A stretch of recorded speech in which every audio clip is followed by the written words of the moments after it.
The thing that piqued people's interest the most was, God damn, Chris Rock looks serious as hell. You know, this even confused people, the casting of Chris Rock. And people like, well, you know, Fargo, it is a black comedy. He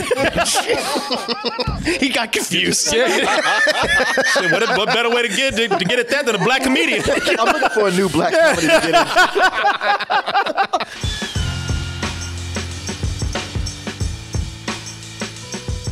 So I guess everybody here is familiar with Fargo, the show and the movie out there.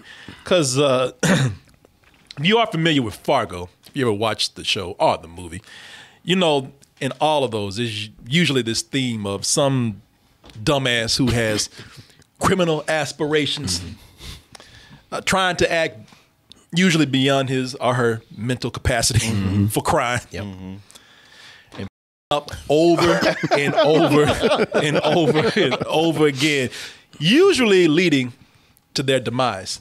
Now, that is the same structure that started this whole series that was found in the movie, the original movie Fargo. When did that movie come out? 94? Was it 96? 94? It was like mid-90s. Yeah, long time ago. But that's where it all began. In the cold, cold city of Fargo, where one man, all these have different stories. It started out with one man who simply wanted to kidnap his wife to get some insurance money. Easy, right? You want your own wife kidnapped. Her dad, he's real well off. It's terrible. Yeah. Oh, yeah, no. That was solid tight right there. He wasn't going to f at all. No, he was going to get away with that. He's so clever. It's so insanely funny. Yeah, no, that movie's, I mean, it's dark, but it's hilarious. No, I mean, definitely dark, yeah. I'm sorry, somebody got killed, but when somebody it up just over and over again, that's hilarious. It's getting deeper and deeper. Yeah. When you got the main, guy who's the mastermind up, but then you got the criminals who are with him who they aren't the sharpest guys either. Man, when you get Steve Buscemi to do your dirty work, you already up right there. And dead-eyed Peter Stormare. Yeah. He dead-eyed. Yeah, neither one of them know what they're doing. Yeah. He's over there looking like a goddamn white trash Pennywise. That's why when you're gonna hire a turtleneck on, he really does. When you're gonna hire criminals, you don't go to Dollar General for it. Yeah, no, you don't. Motherfucker like Pennywise with a porn mustache. Barely a mustache. In season 4, things take a turn because that's what's been going on with all of these last series, series 1 through 3. It was following that structure, and it was following that theme of these people who were just dumbass criminals. Yeah, I mean, even when you have gangsters and gangster families, you see within them all their flaws, even the top people. Yeah, and some of them they're almost like cartoon characters. Yeah, and it sounds kind of crazy when you pitch it that way, but it's pretty hysterical, man.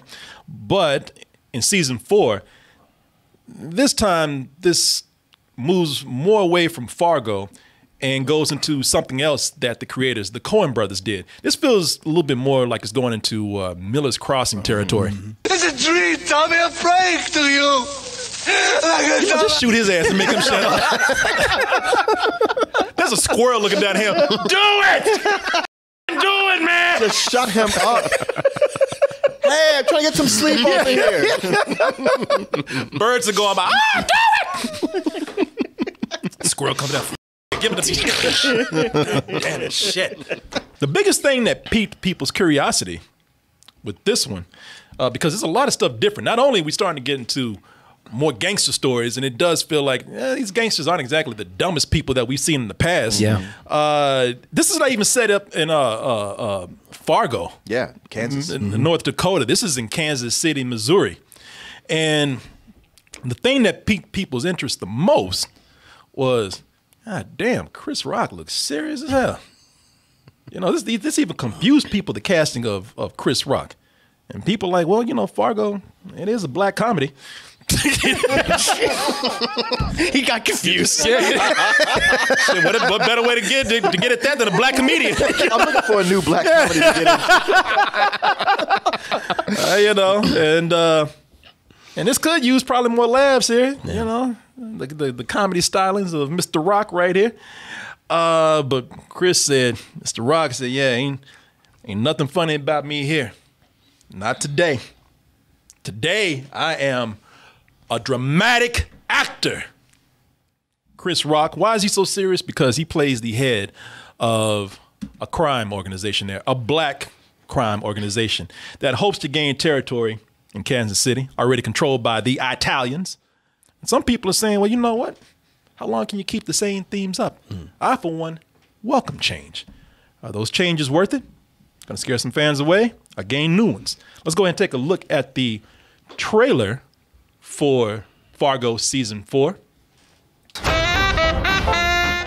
I'll tell you one thing that does remain intact with this is it might not be easy to notice in the beginning, but there still are a lot of dumbass characters. Oh yeah. And a lot of those dumbass characters, you wouldn't recognize it, just get a little time, but right at the beginning, those gangsters, man.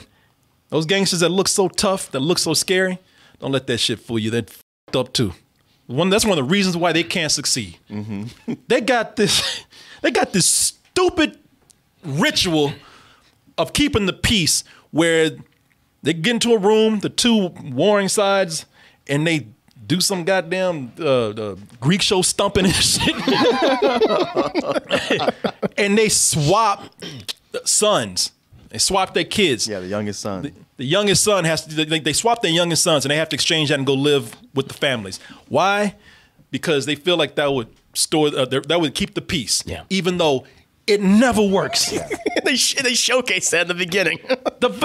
Multiple times. Yes. The first 10 minutes of the show is just showing you how no matter what new mafia mafia syndicate comes in, they trade their sons and they just use that as a way to like spy on other family and go in there and shoot each other. Yeah, it's a Trojan horse. You would think that after the first time it broke down, it'd be like, all right, well, we're not doing this anymore. That's done. They're not going to do it again. Yeah. No, it's fine. That was one and done. Oh, this shit is stupid, man. So when the black mafia comes in, led by Chris Rock, his character is called, what's his character's called? Lloyd Cannon. Yeah. When his character comes in, he trades his son to go live with the Italian family. It's like, what the f made you think that was going to work at all? Italians, at least these gangster-ass Italians, they don't even like having black pets. Exactly. They don't like having black cats and dogs. What the f think they're going to have with a black human living in their house? Mm-hmm. The biggest question is, how is Chris Rock in this? And now everybody's like, okay, yeah, whatever, man. Yeah, I've seen Fargo. Just how is Chris Rock? He's the wild card. Yeah, He's not going to play. Yeah, that's cool. Yeah, and then some people even say, yeah, how bad is Chris Rock? Come on, man. Be for real now. Don't say been trying to protect your boy. I tell you, it was weird for me because a completely serious Chris Rock, that's almost like talking about an exotic animal in a way. It's like, like a completely serious Chris Rock. I've never seen one of those. What are they like? Those are only in stories. Yeah, that's a myth. It's the Bigfoot of acting performances. It felt a little out of place to me at first. And I'm eager to get you guys and your opinion. Because the thing is, it's his voice, man. He's got that voice that it's just really hard to take seriously because, you've just heard him just be funny with that voice for 30 years. Man. For 30 years. It's just, maybe he's just told too many jokes with that voice. But, You can't let a man grow. I'm just telling you what I hear. You were waiting for that punchline. Hey, look, you can't let Superman be Sherlock Holmes. So come on, man. Why you bringing up shit from 2 reviews ago? That old shit from less than a week ago. I'm like, what you say? Your eyes can't deceive you. You see what you see. I hear what I hear. I really do. I expected you expect the joke every time. I know I'm laughing, but I know exactly what you mean because I've felt that way through a lot of his performances in other movies when he's tried to be serious, and it's just like, yeah, I'm just so used to that hearing that voice tell a joke, and it's that way with. There's some comedians who just nail the dramatics, like in a way you go like, wow, I can't believe you did that, and there's some who every time they try to get dramatic, it's like. Yep. Nah, I'm waiting for the joke. Yep. Wow, I don't know. I guess I'm the odd man out. I didn't think he was like amazing in the couple of episodes that I saw, but I thought he was holding his own. Yeah. Like there was never a moment I was like, oh, I don't believe him for a second. Like I felt like he had some emotional scenes that really worked for me. And his debut when he's like, I'm a serious actor. I'm gonna cut my hand. Yeah, I'm gonna cut my hand. And even guys like, holy shit, you see that? Even then, it's like, okay, you know what it is? Like, when he's scowling like that, I'm fine. You know, if he can just keep that scowl up, then I'm good with that. But the moment like he starts smiling in this, like I'm trying to find a scene because throughout most of this, he really is very serious. Yeah. And I think it works better when he is that serious.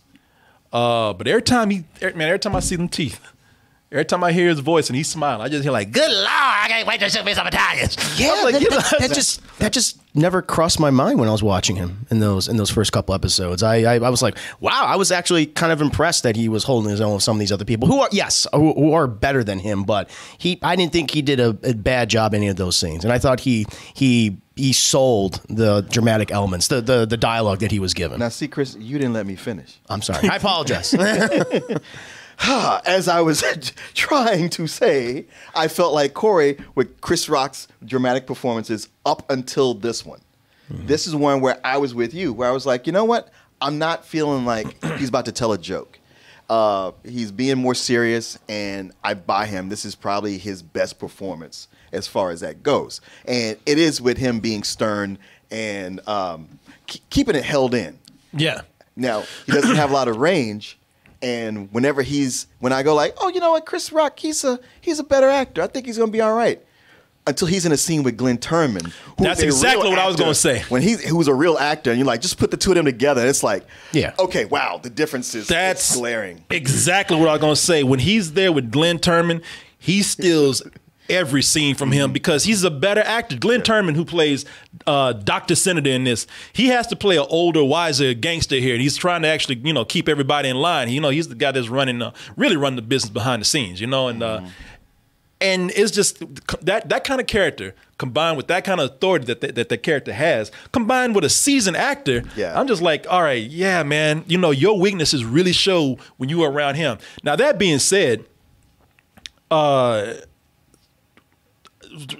Chris Rock still has a lot of work to do, but it's work that I truly encourage, man, because this, like you said, Martin, this is the best he's ever been. Mm-hmm.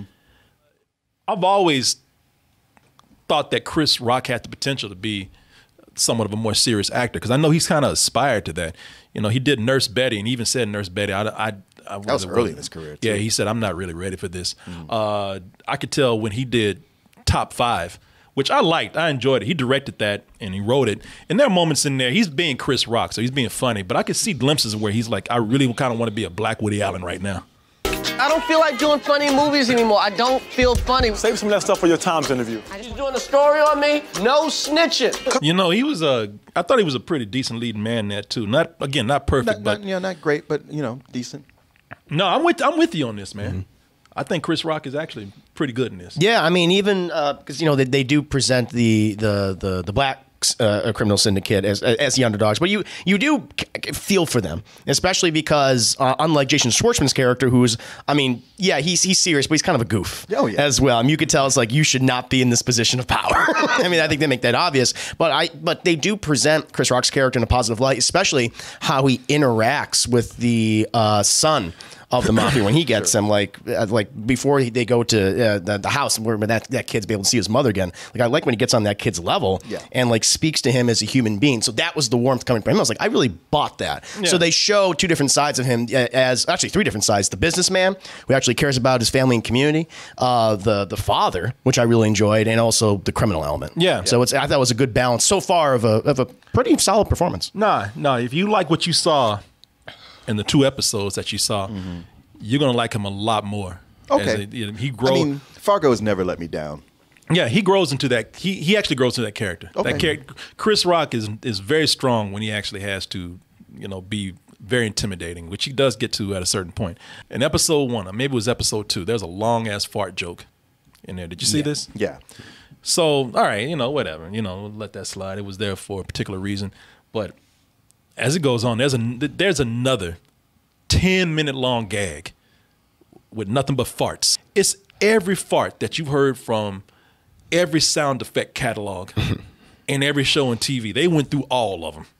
Wet farts, dry farts, squeaky farts, with this one character who's having some stomach trouble. And I'm just like, all right, you know, could this be done without all of that? And it could. And then you even think like, man, I know the Coen brothers are not really involved in this. I'm sure producers and whatnot because their name's on it. But you just can't help but feel like they wouldn't sink this low with that. You know, it really does feel out of place for something like this. I tell you, I was intrigued though, because they constantly keep introducing new characters, and the new characters that they keep introducing. Well, first of all, they start out crazy, and characters come in and out crazy that last one. You know, it's like, you know, because that's what this show, it's a trademark of this show is to have some really funny characters, some clever characters you care for, and some very bizarre and outrageous characters. Yeah.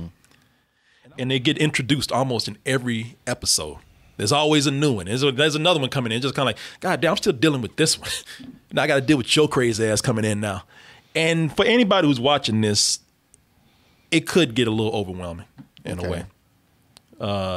Because you haven't got to a lot of those crazy characters yet. Right. The most recent new character is Timothy Oliphant as the Mormon marshal. Yeah. You know, and that's the thing about it, though. I will say this: when the story does start to feel like it's being a little overwhelmed with all these wild characters they're bringing in, these crazy characters still have great performances, man. Even when they seem maybe like they're a little too bizarre. I got to give it to the actors and actresses, man. They do a great job, and they're always fun to watch. If nothing else, if you're not interested in what's happening, you can't help but like continue to like be glued to these characters, man, that are so insane. This girl, Jessie Buckley, man, I love her. She plays the killer nurse I was talking about, Oriata Mayflower, because this girl is such a comedian. I mean, chameleon. Chameleon. And you know what? She could be a comedian too at this point because she's so good. She's such a chameleon, man.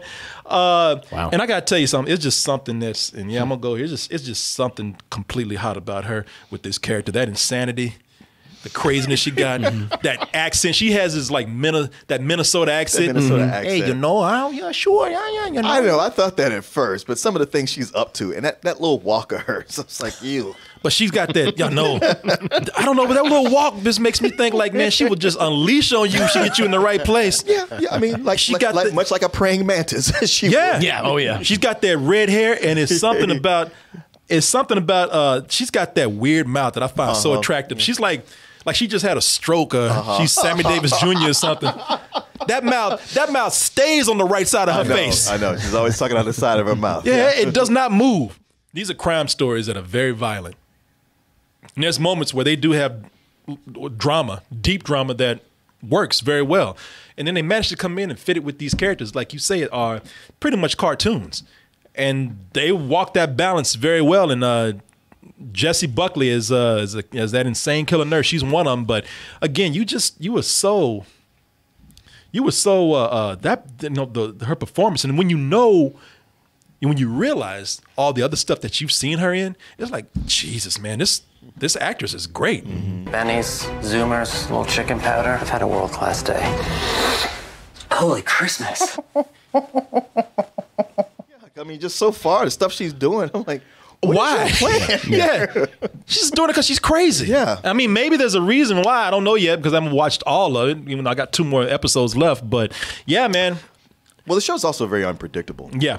Yeah. No, kind of to that point where I really do appreciate it's like, okay, you see all these characters interacting with each other, but like, okay, when's it all going to come to a head? When's it going to finally coalesce and like, no, this is the final conflict or explosion? And I still haven't figured it out yet. And that's what Fargo, I think, just does such a great job of doing in all the previous seasons too. No, and that's, again, I think that could like get on some people's nerves with so many loose ends going about, not knowing how they're going to get together. But, like I said, the characters will keep you there. Yeah. Jason Schwartzman, now he is more along the lines of those Fargo characters, the traditional dumbass Fargo characters. It's funny too because he actually carries a little bit of authority with him. You see him and it's like, all right, he as it goes along, he's trying to run things, and you believe he could if he wasn't so obsessed with other bullshit. Yeah. And plus, the other thing is that I don't care how much authority he got. Jason Schwartzman just continues to look like a little boy. Yeah, he looks like a boy, a little boy in his daddy's clothes. In his daddy's suit. I'm the boss. This is my town.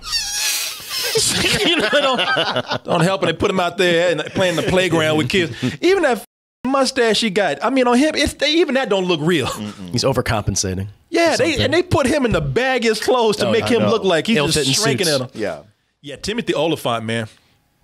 We were talking about him, and I like his character a lot. I think he's gonna play lawman for the rest of his life. He sure is, man. I mean, he's good at it. So, what you gonna do? He's one of the more moral people in here, but his character's just funny. He's like a Bugs Bunny Mormon in here. He just goes around. Because when he comes up, he keeps chewing on. I guess you missed it. He keeps chewing on carrots. Yeah, I didn't notice that. Yeah, he does it more. He's just going around offering people carrots and spitting out proverbs and shit.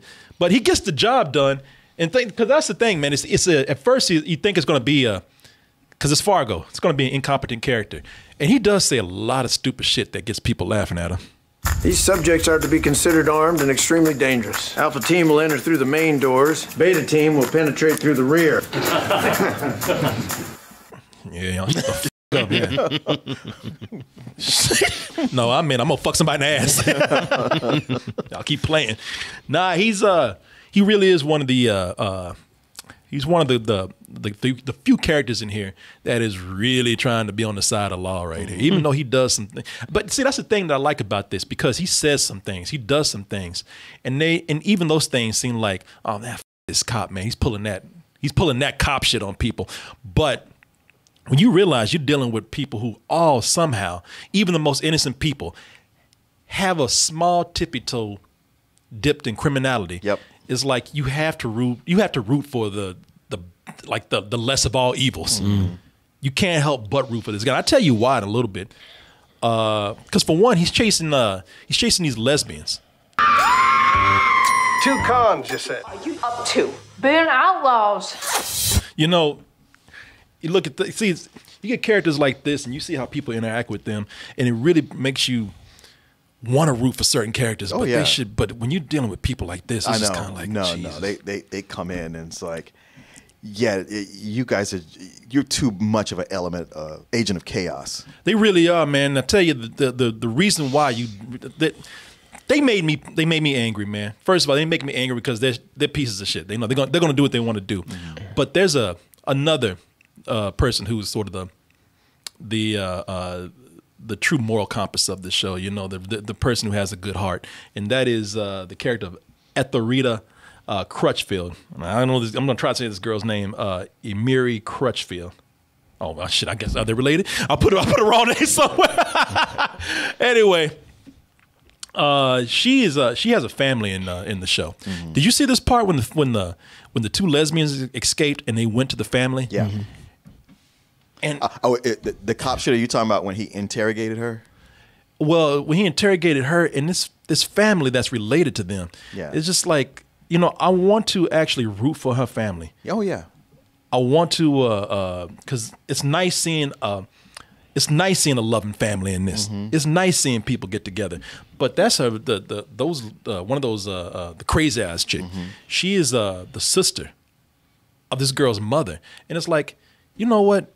Why are y'all letting these people in your house? Right. Why are you dealing with them? You know this is going to go. And if you saw that in the first episode or the second episode, what they do, they make some really dumb decisions. Oh, I can tell. Her parents are pretty, you know, they're pretty loving and pretty stable. Sure. And maybe one is dumber than the other. But the mom, you know, she comes across as a strong woman who puts her foot down for the safety of her family. And they just make some dumb decisions, which actually made me go in and even question the writing in this. I got to a point where like I don't believe these characters would be making these kind of decisions. Plus, there's no lead up.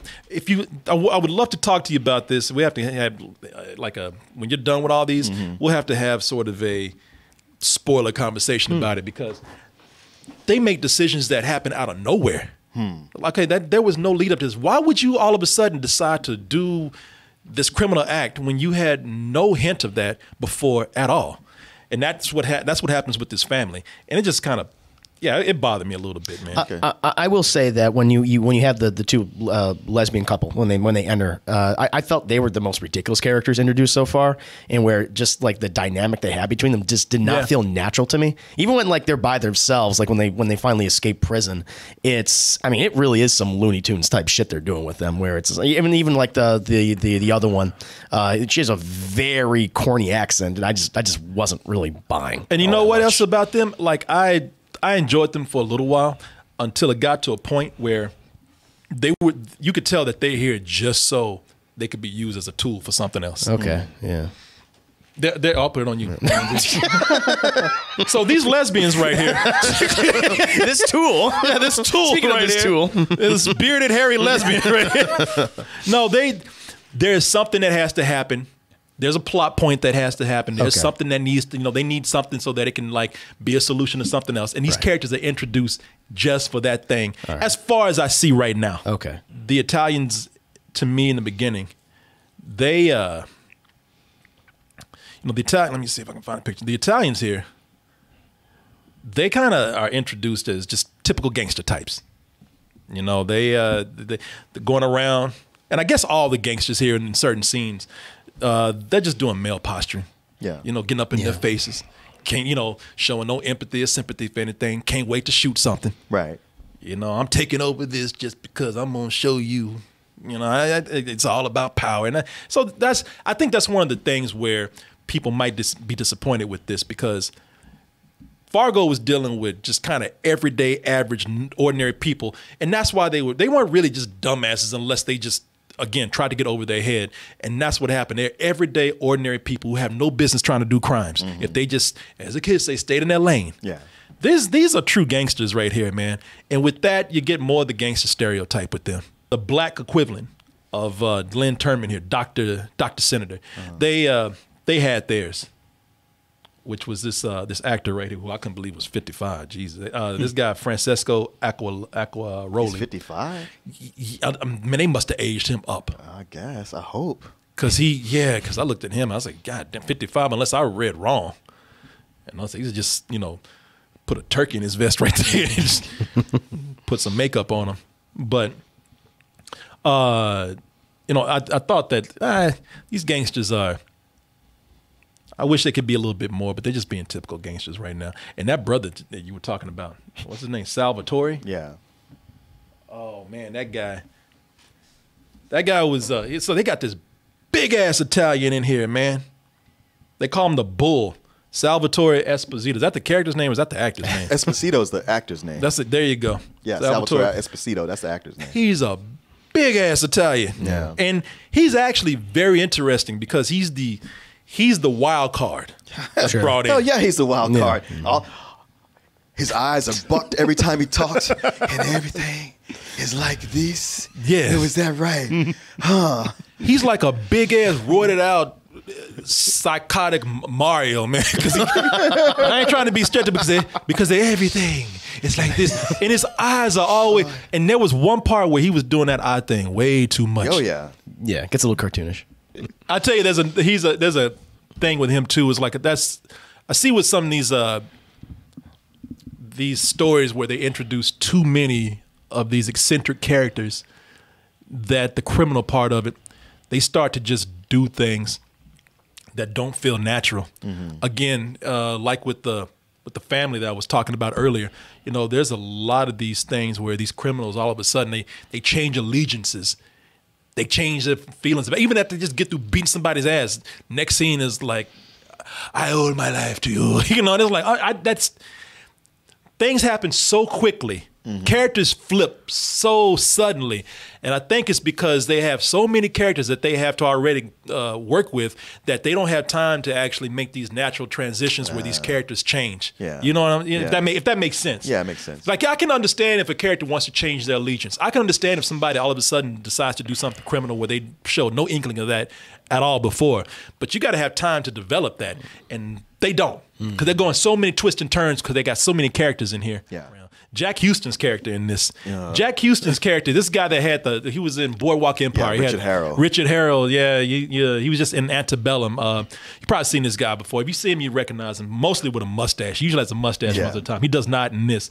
But he plays like a cop on the take who has this weird... Has some weird OCD. Yeah, he's got some OCD, man. At first, it's played up for laughs, and I ain't gonna lie, it is funny. You don't have to just turn the knob.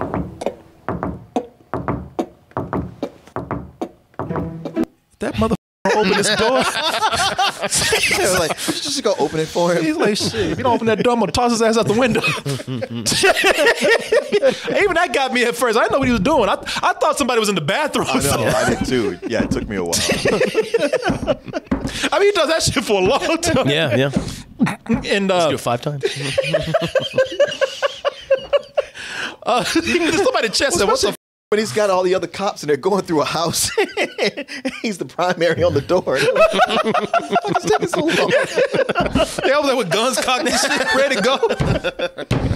He's like trying to get him a car. Yeah, people get tired of waiting on. They just leave.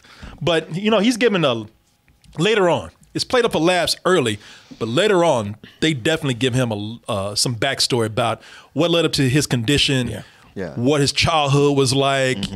So I do respect that maybe they don't always define these characters well by their motivations. They do manage to go in and make them more human where they just seem like weird characters at first. And they always do that, man. Even the characters that you hate and laugh at in some of the other Fargo seasons, there's something more going on with them. Sure. But shit starts to get very weird. They always like to open up the show saying this is based on a true story. Bullshit. Yeah, it's bullshit. No, complete bullshit. Unless UFOs actually exist. We've seen them.